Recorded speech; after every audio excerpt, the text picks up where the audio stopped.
मैं गुर्बत दूर करने घर से निकली थी और हालात ने मुझे कहाँ से कहाँ पहुंचा दिया। हम तो अपने देश में भी मेहनतकश लोग थे। अब्बा की थोड़ी सी जमीन थी। वो और भाई सुबह से शाम तक अपने खेतों में धान बोया करते थे। हमें दो वक्त की रोटी मुयस्सर थी। सो खुशहाल तस्वुर किए जाते थे क्योंकि जहाँ हम रहते थे वहाँ दो वक्त की रोटी भी लोगों को नसीब नहीं थी। मेरे बाप और भाई की मेहनत की वजह से हमारे घर में दो वक्त अच्छा खाना पकता था। इस बार भी हमारी फसल बहुत अच्छी हुई थी, लिहाजा मैंने भैया से फरमाइश की कि जब मंडी में फसल बेचने जाओ तो मेरे लिए सैंडल ले आना। तेरे लिए सैंडल लाओहेगा और चूड़ियाँ भी, तो फिक्र ना कर। इसने जवाब दिया था, लेकिन उस वक्त सारे मंसूबे खाक में मिल गए जब एक तूफानी रात ने हमारे हरे भरे खेत और खलियान उजाड़ दिए। पहले बंद हुआ कि झक्कड़ चले, फिर बारिश शुरू हो गई। इतनी तेज बारिश हुई कि पहले कभी ना देखी थी। इसके बाद जालाबारी होने लगी जिसने हमारी खड़ी फसलें उजाड़ दी। खाने के लिए दाना न बचा तो अब्बा और भैया सर पकड़कर बैठ गए। अमीर वही थी कि अब क्या खाएंगे और क्यों कर्जगी। कुदरत के सामने सभी बेबस थे। ये तो कुदरती आफत थी जिसको रोक न जा सकता था। घर में अनाज का थोड़ा सा जखीरा बाकी था। कुछ दिन गुजार आहवता रहा। अब नई फसल के उगने और आस को मंडी में फरोख्त करने में बहुत वक्त दरकार था। अनाज खत्म हो गया तो अलिफ बा ने भाई से कहा कि तुम नौकरी ढूंढो, फसल तो मौसम पर होगी। इतने दिन क्या करेंगे। भाई शहर चला गया और उसको एक जूट मिल में काम मिल गया। वो हमें गुजारे के पैसे भी जुआने लगा, मगर बाजार के खाने से इसकी तबीयत खराब रहने लगी थी। अम्मा को इल्म हुआ तो बेटे की फिक्र से बीमार रहने लगी। तभी अब्बा ने भैया को संदेशा भेजवाया कि आकरमा से मिल जाओ, वो तुम्हारी जुदाई के सदमे से परेशान है। संदेशा मिलते ही भाई इसी शाम रवाना हो गया गिरचा।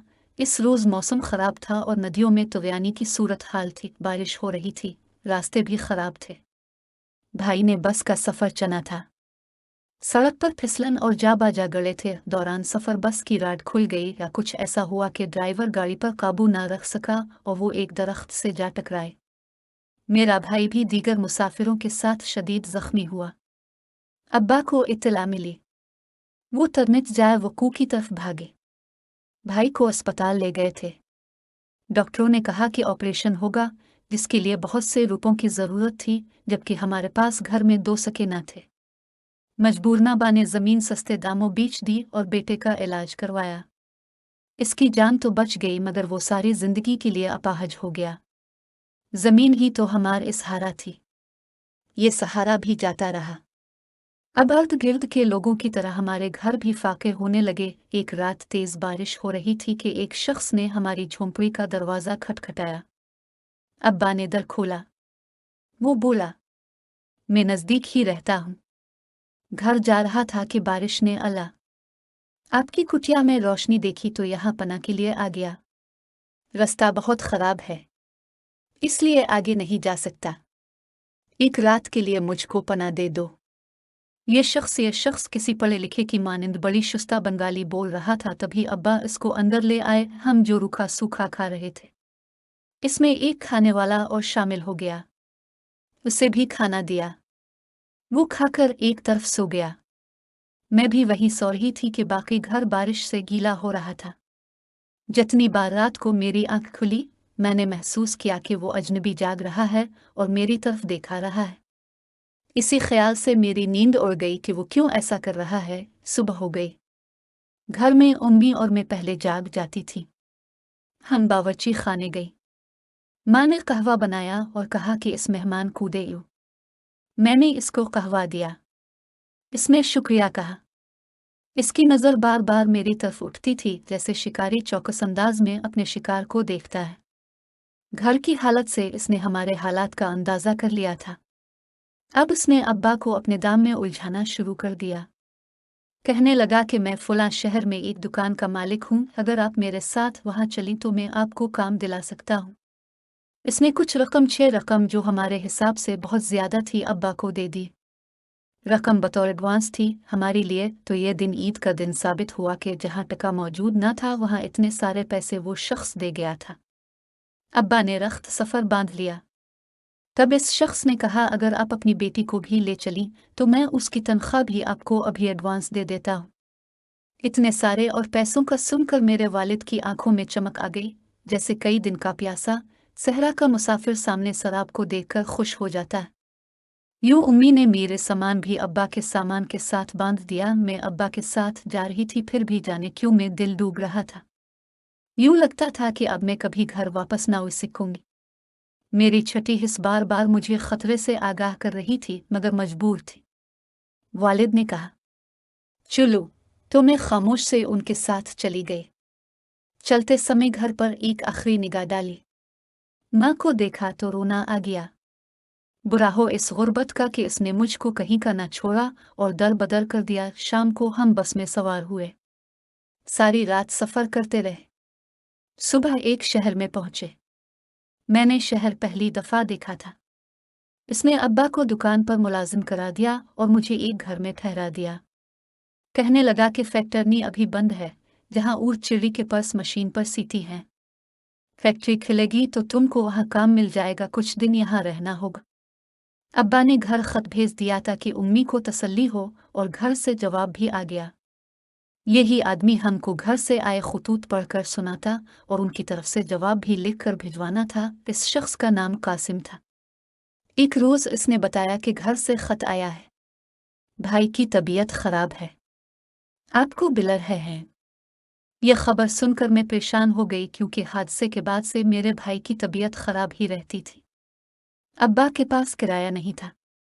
कासिम ने ही अपने पैसों से टिकट लाकर दिया और सफ़र खर्च को भी रकम दी। मैं रोने लगी। वालिद जा रहे थे। मैंने कहा कि मुझे भी जाना है। कासिम बोला, बेटी देखो, बारिश थम गई है।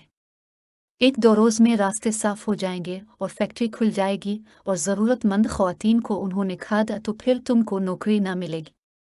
तुम ज़रा हौसले से काम लो। तुम्हारे अब्बा तो 4 रोज़ में लूट ही आएंगी। मेरे रोने से मेरा बाप परेशान हुआ, मगर टुकटे के पैसे भी न थे, सो मैं उनके साथ नहीं जा सकती थी। वो मजबूरन आंखों में नमी भर के चले गए। उनके जाने से मुझे यूं लगा जैसे ये जहां ही वीरान हो गया है। उदासी मुझ पर बरस पड़ी और छोटी हिस कह रही थी कि कुछ होने वाला है। शाम को वो शख्स घर लूटा और कहने लगा, तैयार हो जाओ, मैं तुम्हारे काम की जगह दिखा दूं। मैं बादल खास्ता तैयार हो गई। काम के लिए ही तो इतना लंबा सफ़र करके आई थी, और अब एक और लंबे सफ़र पर जाना था। जब रास्ता किसी तौर ख़त्म ना हो रहा था तो मैंने जान लिया ये खैर का सफ़र नहीं है। गाड़ी का सफ़र ख़त्म हुआ तो हम नदी किनारे पहुंच चुके थे। अब लॉन्च का सफ़र शुरू हो गया। समझ गई कि हम फैक्ट्री नहीं जा रहे, किसी दूसरे दुनिया जा रहे हैं। मैं लॉन्च में अकेली ना थी, कुछ दूसरी औरत भी काम की तलाश में जा रही थी। वो कह रही थी कि फैक्ट्री शायद किसी दूसरे जजीरे पर है। हम में से किसी को मालूम नहीं था कि वो जजीरा कौन सा है और हमारी मंजिल कहाँ है, ताहम हमें ले जाने वाले ज़रूर जानते थे कि हमारी मंजिल कहाँ है। जब लॉन्च किनारे लगी, पता चला कि ये हमारा बांग्लादेश नहीं बल्कि हमको यहाँ तक लाने वालों का देश है। ये हमारा पड़ोसी मुल्क था। उन्होंने हमको एक घर में बंद कर दिया। दूसरे दिन एक आदमी हमें ऐसी जगह ले गया जहाँ हवा की बेटियां बेची और ख़रीदी जाती थीं। यहाँ मेरी हम वतनों की बोली लगाई जा रही थी। खरीदने वाले कीमत देते और किसी जानवरों की तरह अपना खर पर अहमाल हाँक कर ले जाते। यहाँ कोई चेहरा शनासा न था। मुझे एक ऐसे शख्स ने खरीदा जो बीवी बनाकर औरतों को मशरिक वस्ता ममालिक में ले जाता था और वहाँ बांदी के तौर पर फ़रोख्त कर देता था। इससे मुझे जिस दूसरे शख्स ने खरीदा, वो दिन भर मुझसे काम लेते और रात को जानवरों के बाड़े में बंद कर देते। उन्होंने मुझे तबीले में सोने की जगह दी थी। मैंने वहाँ अनथक मेहनत की और कई माह कैद रही। इस दौरान मालिक जब चाहता मुझसे अपनी ख्वाबगाह की रौनक बढ़ा लेता। मैं तो उनकी खरीदी हुई बांदी थी। भला मेरे और क्या हुकूक थे? सब हुकूक तो उसी के थे। जब इस शख्स का मुझसे दिल भर गया तो कहीं और मीर असूदी कर दिया। आहिस्ता आहिस्ता मेरी शनाख्त गुम होती गई। मैं तो यहाँ फरियाद भी नहीं कर सकती थी। इन लोगों की ज़बान से नाबलद थी। जो कुछ ये आपस में गुफ्तगू करते समझ ना सकती थी। अब जिसने मुझे खरीद वो बाल बच्चेदार आदमी था और उसकी बीवी बीमार थी। घर में बीवी की देखभाल करने वाला भी कोई नहीं था। इसने मुझे बीवी की देखभाल की खातिर खरीदा था। मैं सारा दिन इसकी बीवी की खिदमत करती फिर भी शुक्र करती कि इसकी औरत और बच्चों की खिदमत करती हूँ, मगर मेरी इज्जत तो महफूज है। मेरी रूह पर तो कोई तशद्दुद नहीं है। कुछ ही अरसा बाद इस शख्स की भी नीयत खराब हो गई।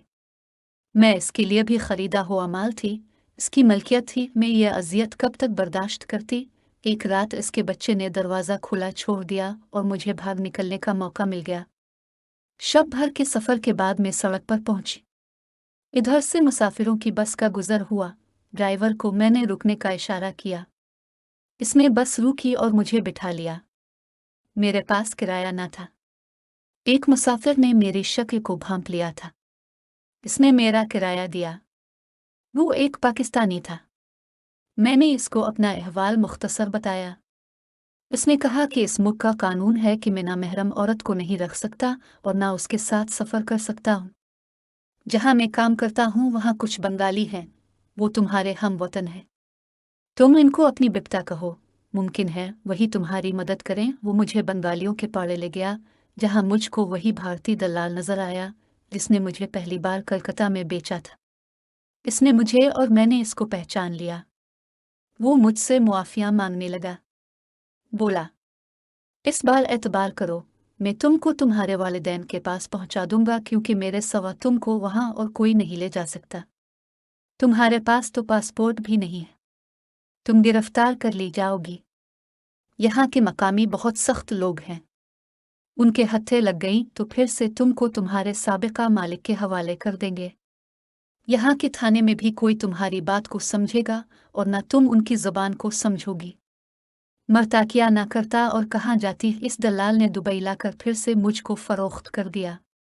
जिसने मुझे ख़रीदा था वो बुरा आदमी ना था, इसको बस एक खिदमतगार की ज़रूरत थी।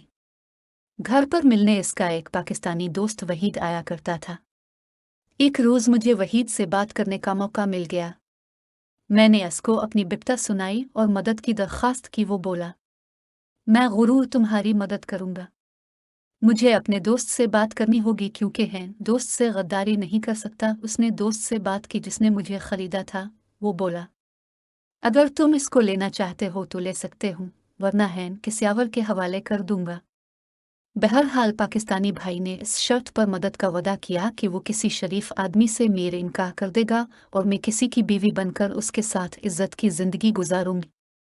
मैंने ये शर्त कबूल कर ली तो वो मुझे अपने साथ पाकिस्तान ले आया और यहाँ एक खुशहाल देहाती के साथ मेरे इनकार करा दिया, जिसकी बीवी फौत हो चुकी थी मगर उसके 3 लड़के थे। इसका नाम जहानिया था। वो सेहतमंद और खुश शक्ल आदमी, लेकिन उम्र में मुझसे काफ़ी बड़ा था। अपने से बड़े उम्र के शख्स को कबूल करना मेरी मजबूरी थी। कोई ठिकाना जो नहीं थे और पाकिस्तानी भाई से वदा भी कर चुकी थी। मैंने निकाह तो कर लिया मगर दिली खुशी नहीं मिली। फिर भी एक घर और तहफ़्फ़ुज़ देने वाला जीवन साथी मिला था। समझिए अब मेरा सफ़र ख़त्म हो गया है, लेकिन किस्मत में सुकून भी नसीब वालों को मिलता है। शौहर तो मोहब्बत भर इसलोक रखता मगर उसके बच्चे सियाने थे, वो मुझे कबूल नहीं करते थे। सौतेले लड़कों ने मुझे सताना शुरू कर दिया। वो मेरी झूठी शिकायत वापस से लगाते थे तो मेरा शौहर कहता कि तुम मेरे लड़कों का ख्याल रखा करो और उनको शिकायत का मौका ना दीन और ना मैं तुमको तलाक दे दूँगा। मैं इतनी भटक चुकी थी कि अब किसी सूरत तलाक लेना ना चाहती थी। जो भी सलूक बच्चे करते, चुपचाप सहती और सोचती कि शरीफ आदमी और उसके घर की छत तो मुझे मिली होती है। घर की चारदीवारी और इज्जत की रोटी भी बड़ी नेमत है। शौहर के लड़के मुझे अपना दुश्मन समझते थे, लेकिन मैं तो उन्हें दुश्मन नहीं समझती थी। आखिर वो दिन आ गए कि मुझे सुकून नसीब हो गया। लड़के बड़े हो गए तो उनको अक्ल आ गई। अब वो मुझे नहीं सताते थे बल्कि मेरा ख्याल रखते थे, क्योंकि उनको खाना पीना वक्त पर मिलता था। मैं हर तरह से उनकी खिदमत करती और उनके सब काम करती थी। दुख के दिन आखिरकार तमाम हो गए। लड़कों की शादियां हो गई, उनके बच्चे हो गए। मैंने उनकी परवरिश में भी मदद की तो उनकी बीवियां मुझे चाहने लगी। शौहर वफात पा गए तो उन्हीं सौतीले लड़कों ने मुझको सिख दिया और ज़माने के सर्द और गर्म से बचाया। वो अब मुझको सगी माँ की तरह समझते और इज्जत करते हैं। सोचती हूँ अगर ये मेरे ना बनते तो इस बुढ़ापे में मैं कहाँ जाती। अपनों को तो खो चुकी थी, अब उनसे मिलना मुहाल था। ये सिर्फ मेरी ही कहानी नहीं है। ऐसी हजारों बांग्लादेशी लड़कियां गुर्बत के बाइस दर बदर हुई हैं। इनको नौकरियों का झांसा देकर ये मुजरिम लोग बर्दाफरोशी करते रहे और अब भी करते होंगे।